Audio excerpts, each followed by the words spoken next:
So, how are you? I'm good po. How are you guys? 30 seconds lang for sagot. Tell us something about yourself.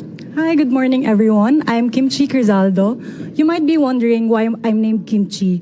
I was born in South Korea because my parents were working there before. And I was named after the Korean appetizer kimchi. So I'm currently working as a flight attendant, and one of my greatest achievement in my career is that I was a presidential cabin crew. And right now, I'm currently studying my master's in business administration in Ateneo because I also want to have a business in the future, and so that I can control my time and schedule. Thank you. Sorry, wait.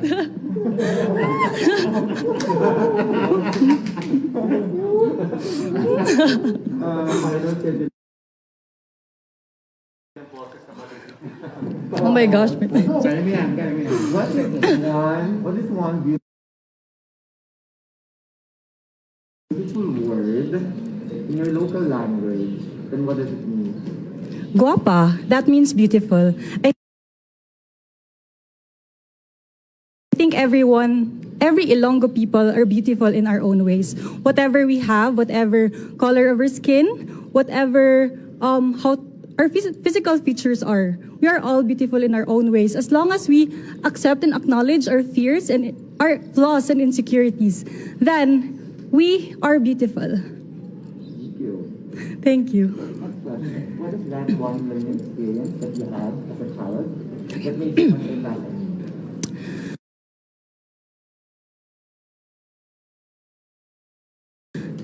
One learning experience when I was a child is that we have different privileges in life. I live in a small community, and we went to different schools, public, private, and I've seen how life is, the reality of life for us.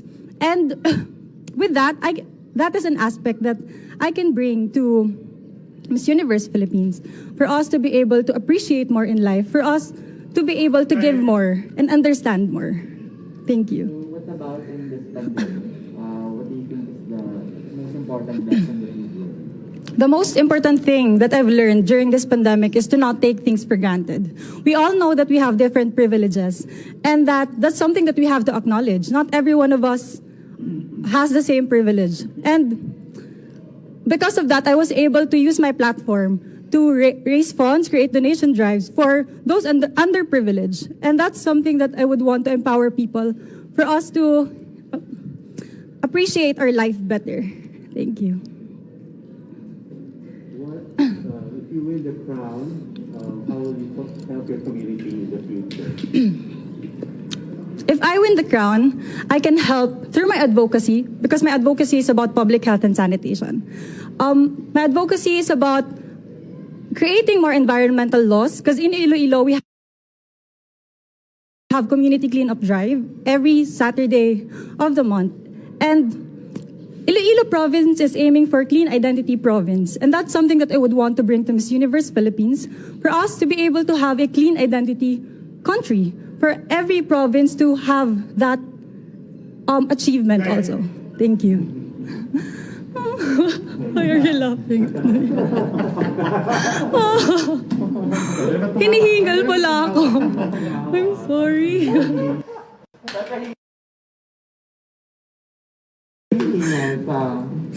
Sa lahat po. What color do you think symbolizes phenomenal woman? I don't think there is a certain color, because I think every color, since Miss Universe embraces diversity, I think every color symbolizes a phenomenal woman. So work from home is now part of the new era.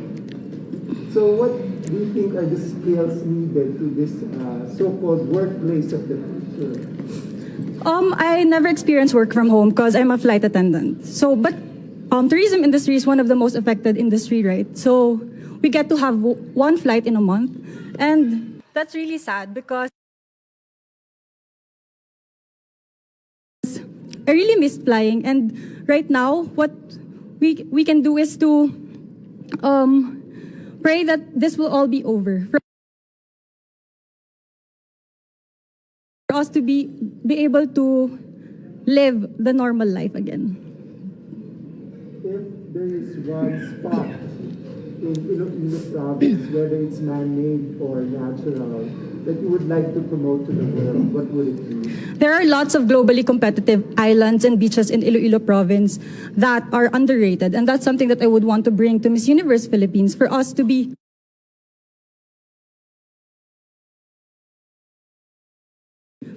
so I can promote my the tourist destinations that we have, like the Isla de Gigantes and the Sicogon Island. Those are white sand beaches and islands that are really globally competitive, that can be on the top best islands in Asia. Thank you. There's a campaign to hashtag love local. So for you, which local product do you want to promote and why? Local product that I would want to promote is our hablon. It's a fabric weaved by our weavers, and it's made of abaca, piña, and cotton. That's really something that I would want to support and promote because it's also a globally competitive product, and that's also something that I would love to wear. Last question. What is one thing young people like you should focus on? One thing that young people